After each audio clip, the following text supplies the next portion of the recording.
Alkylation of terminal alkynes. This is going to be a very useful reaction anytime you need to make your carbon chain longer, because it's going to install an alkyl group on the end. It works via an SN2 pathway, and so it'll only work on primary alkyl halides.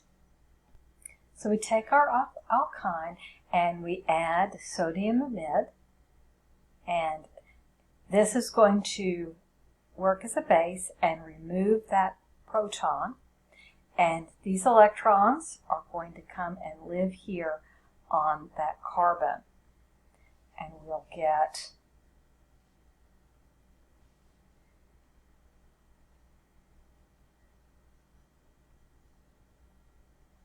this formed. Then we'll add our alkyl halide, and these electrons here, I'm going to make them a color. Let's make them green. Are going to attack here, and these electrons attaching that R group to the halide will go and live on the halide, and we will get R equal to, and then this R group will be added. So we've just made our carbon chain longer than it used to be. So this can be repeated. So we can start with acetylene, which is a terminal on both ends. If we do our sodium azide followed by ethyl iodide, we will get, I think I'm in black, right? There we go. We'll get the ethyl will be added,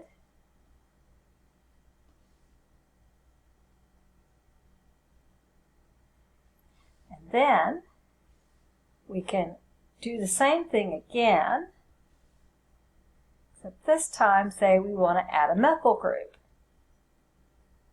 Do sodium amide, and this time we'll add a methyl iodide. I didn't do the methyl in a color. Let's make it green.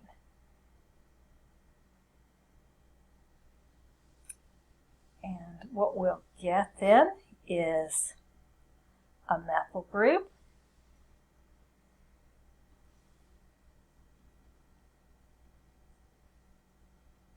And on the other side, we've got our ethyl group. So, starting with acetylene, which reagents to prepare the following. So this is a 1-butyl diene, and I'm sorry, that should be 1-butene, and it will look like this. We've got 4 carbons. Our acetylene is going to be this part.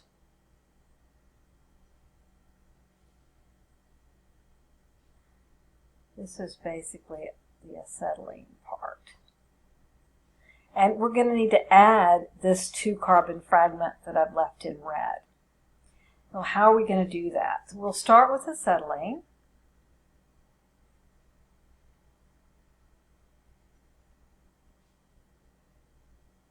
We can treat this with sodium amide. I'm just doing the amide part. Take off the proton and leave us with a charged group here on the end.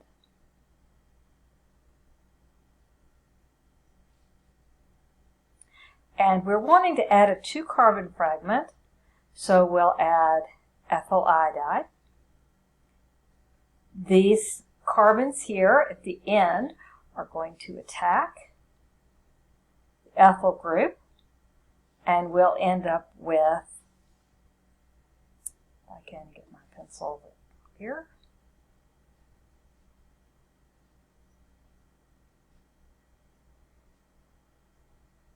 I will just draw them in a line. So our 2 carbon fragment has been added. So how would we put the triple bond in the middle? The 2-butyl would look like this.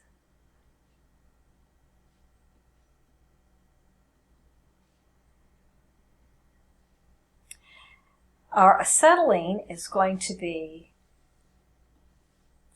this in the middle. So we're going to have to add a methyl group on each side. One over here and one over here. We'll start with our acetylene.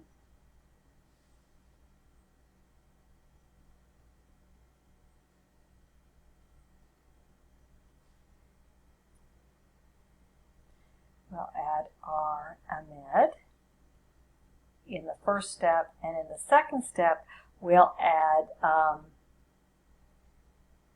methyl iodide, and that will do one side.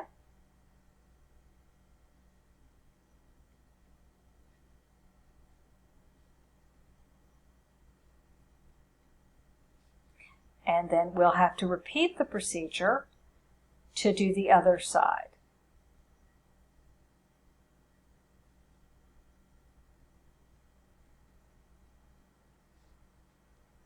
And we get a methyl group on one side, and now we have a methyl group on the other side, and we're successful.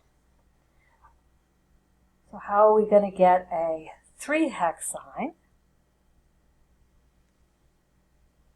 That's going to look like this.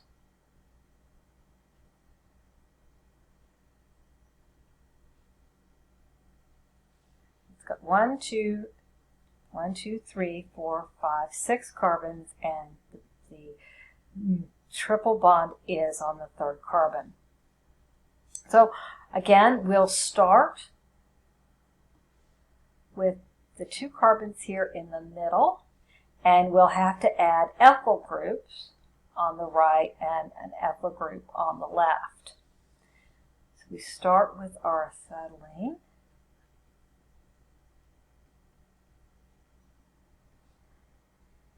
We treat with our sodium amide,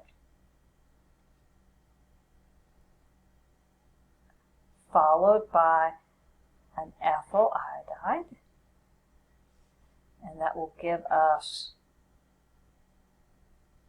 CH3, CH2.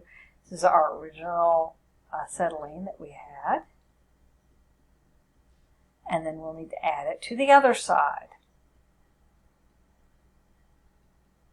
These actually ought to have negative charges on them, and I didn't do that. They're all negatively charged. Okay, and then we're adding an ethyl group as well, so we'll add an ethyl iodide, and that will give us 2 carbons on the other side.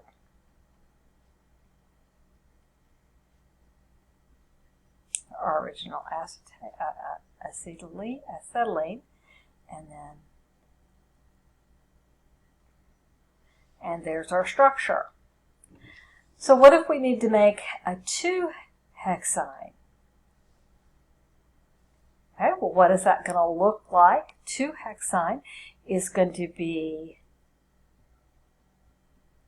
carbon,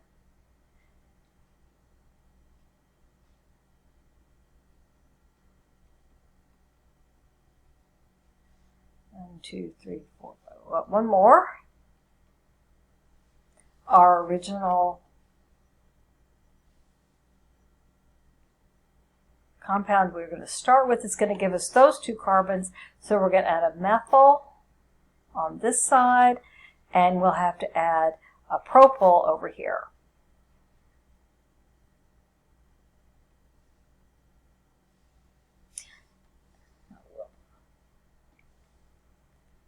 Start with acetylene.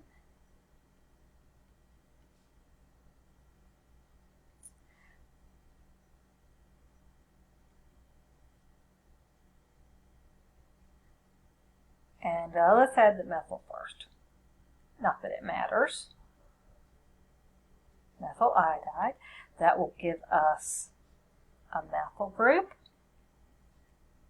our original molecule that we started with. And then we'll come over here and we'll add the propyl group on the other side.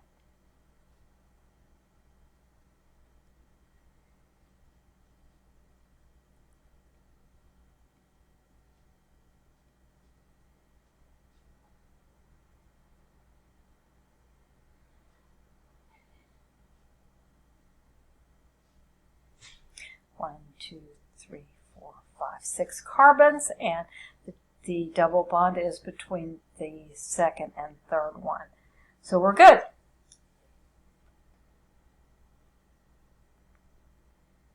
Okay, so the next one will be synthesis strategies, and that's what the whole chapter has kind of been building toward.